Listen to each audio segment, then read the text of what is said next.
کہ شام غریبہ کیا ہوتی ہے اور رات گئے امام بارگاہ میں لائٹ بند کر کے شیعہ مرد و خواتین کیا کام کرتے ہیں۔ یقیناً آپ بھی ان سوالوں کے جواب جاننا چاہتے ہوں گے۔ کیا یہ درست ہے کہ شیعہ مرد و خواتین شام غریبہ پر جنسی عمل کرتے ہیں؟ ان سوالات کے حقیقی جوابات جاننے کے لیے ویڈیو کو آخر تک ضرور دیکھیے گا۔ ویڈیو کو لائک اور چینل کو سبسکرائب کرنا ہرگز نہ بھولیں۔ تو آئیے چل کر موضوع کا باقاعدہ آغاز کرتے ہیں۔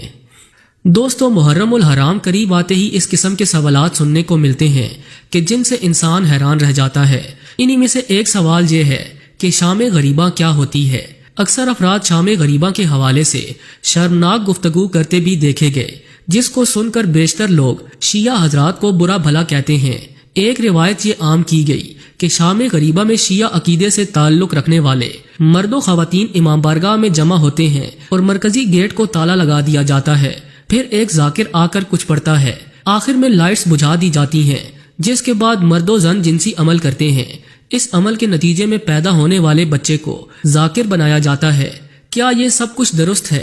اس حوالے سے ایک اہم واقعہ آپ سے شیئر کرتے چلیں، جسے سن کر آپ کو معلوم ہو جائے گا کہ شام غریبہ کی حقیقت کیا ہے۔ یہ واقعہ ایک دیہاتی لڑکے کا ہے، جس کے ذہن میں بھی شروع دن سے یہ سوال گردش کرتا تھا کہ شام غریبہ میں کیا کیا جاتا ہے۔ یہ لڑکا کہتا ہے کہ میں ایک گاؤں میں رہتا تھا اور گاؤں میں ایک ہی مسجد تھی۔ جو تعلیم اس مسجد کے مولانا بچوں کو دیا کرتے، بچے اسے ہی اڈاپٹ کر لیتے۔ میں بھی بچپن سے یہی سنتا آیا تھا کہ شام غریبہ میں شیعہ حضرات ایک امام بارگاہ میں جمع ہوتے ہیں اور پھر جسے جو عورت ملے وہ اس سے جنسی عمل کرتا ہے۔ اس عمل کے نتیجے میں پیدا ہونے والے بچے کو سب سے پہلے امام بارگاہ کی خدمت کے لیے وقف کر دیا جاتا ہے، اور پھر جب وہ جوان ہوتا ہے تو اسے ذاکر بنا کر شیعہ عقیدے کی تبلیغ کی جاتی ہے۔ دوستو، وہ لڑکا کہتا ہے کہ جب میں بھی اس قسم کی باتیں سنتا تو شیعہ عقیدے سے نفرت کرنے لگتا۔ خیر، دن گزرنے لگے اور میں پڑھائی کے سلسلے میں شہر کے ایک کالج میں داخل ہو گیا۔ یہاں میرے کئی ایک دوست تھے، جن میں سے ایک شیعہ بھی تھا۔ ایک دن میں اور چند دیگر طلباء بیٹھے تھے کہ اتنے میں وہ شیعہ لڑکا بھی ہمارے پاس آ بیٹھا۔ اس کے آنے سے مجھے وہ سارے سوالات یاد آ گئے جنہیں میں بچپن سے اپنے ذہن میں لیے گھوم رہا تھا اور اکثر سوچتا تھا کہ کیا ایسا بھی ہو سکتا ہے۔ اس دیہاتی لڑکے نے بتایا کہ جیسے ہی وہ شیعہ لڑکا ہمارے پاس آ کر بیٹھا تو میں نے فوراً اس سے یہ سوالات کر ڈالے۔ یہ سن کر وہ لڑکا غصے سے لال ہو گیا، لیکن اس نے غصے پر قابو پاتے ہوئے یہ کہا کہ ایسا کچھ بھی نہیں ہے، یہ سب جھوٹ ہے۔ یہ کہہ کر وہ چل دیا۔ تقریباً 3 ماہ گزرے تو محرم سٹارٹ ہو گیا۔ ایک دن وہ شیعہ لڑکا میرے پاس آیا اور کہنے لگا کہ تم شام غریبہ کی حقیقت جاننا چاہتے ہو نا؟ اس بار تم شام غریبہ میں میرے ساتھ امام بارگاہ چلو۔ اگر تمہاری باتیں درست ہوئیں تو میں بھی شیعہ عقیدہ چھوڑ دوں گا۔ دیہاتی لڑکا کہتا ہے کہ میں نے اس کے ساتھ جانے کی حامی بھر لی، کیونکہ مجھے حقیقت جاننی تھی۔ کچھ دنوں میں 10 محرم آ گئی اور شام کے وقت وہ شیعہ لڑکا میرے گھر آیا اور کہنے لگا چلو آج میں تمہیں سارا سچ دکھاتا ہوں۔ یہ کہہ کر اس نے مجھے اپنے ساتھ چلنے کو کہا۔ رات تقریباً 9 بجے ہم امام بارگاہ پہنچے تو دیکھا کہ مرد و خواتین بڑی تعداد میں امام بارگاہ آ رہے تھے۔ مرد مرکزی گیٹ سے داخل ہو رہے تھے اور خواتین پچھلے حصے میں موجود ایک چھوٹے سے گیٹ سے داخل ہو کر دوسری منزل تک جا رہی تھی۔ میں اور میرا دوست بھی امام بارگاہ میں داخل ہو گئے اور زمین پر بچھے قالین پر بیٹھ گئے۔ کچھ دیر بعد ایک ذاکر صاحب سٹیج پر آئے تو تمام لائٹس آف کر دی گئی اور صرف سٹیج والی لائٹ آن رکھی گئی۔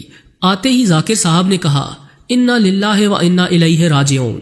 یہ سنتے ہی تمام افراد دھاڑے مار کر رونے لگے اور اس جملے کو 3 بار دہرایا گیا۔ دوستو، وہ دیہاتی لڑکا کہتا ہے کہ میں اس صورتحال کے لیے تیار نہ تھا، تاہم کچھ دیر بعد ذاکر نے کہا کہ آج امام حسین علیہ السلام شہید ہو گئے۔ آل رسول صلی اللہ علیہ وآلہ وسلم کو یزیدیوں نے لوٹ لیا اور ظلم و ستم کی انتہا کر دی۔ نبی زادیاں دشمن کے نرغے میں ہیں جن کو قید کیا جا چکا ہے۔ یہ سن کر امام بارگاہ میں موجود ہر شخص رونے لگا اور گریہ و زاری کی آوازیں بلند ہوتی گئیں۔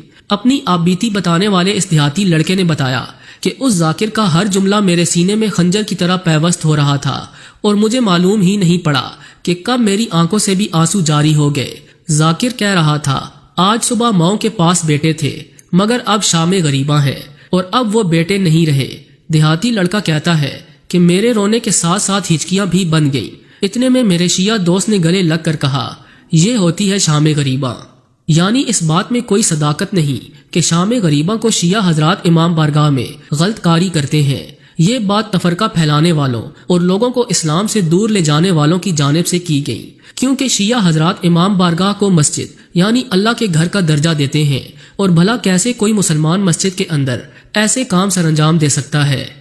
ناظرین گرامی، بلا شبہ واقعہ کربلا اسلامی تاریخ کا ایک عظیم ثانیہ ہے، جبکہ تاریخ عالم میں حق و باطل کا یہ سب سے بڑا مارکا سمجھا جاتا ہے، جہاں ایک طرف ریاست پوری طاقت کے ساتھ کھڑی تھی، جبکہ دوسری طرف نواسہ رسول حضرت امام حسین علیہ السلام اپنے چند ساتھیوں اور اہل خانہ کے ہمراہ میدان کربلا میں ایک نظریے کے ساتھ کھڑے تھے، اور وہ نظریہ سیاسی یا ذاتی مفاد کا نہیں بلکہ دین اسلام کی سربلندی کا نظریہ تھا۔ یہ معاملہ صرف بیعت کا نہ تھا، بلکہ جب اقتدار کی طاقت کے نشے میں یزید نے اسلامی شعار کا مذاق اڑایا اور حدود اللہ میں تبدیلیاں کرنے کی ناپاک جسارت کی، حرام کو حلال قرار دینے کی کوشش کی گئی، تو اس وقت نواسہ رسول صلی اللہ علیہ وآلہ وسلم، جگر گوشہ بطول، امام علی علیہ السلام کے لخت جگر، امام عالی مقام حضرت امام حسین علیہ السلام نے قیام فرمایا اور دین اسلام کو بچانے کے لیے اپنے معصوم بچوں کو بھی میدان میں لے آئے اور اپنی جانوں کا نذرانہ پیش کر کے دین اسلام کو ہمیشہ کے لیے سربلند کر دیا۔ دوستو، واقعہ کربلا ہر اس انسان کی آنکھوں کو تر کرتا ہے جس کے دل میں انسانیت کا درد ہو۔ یہ ویڈیو بنانے کا مقصد حقیقت سے پردہ اٹھانا تھا، نہ کہ کسی کی دل آزاری کرنا۔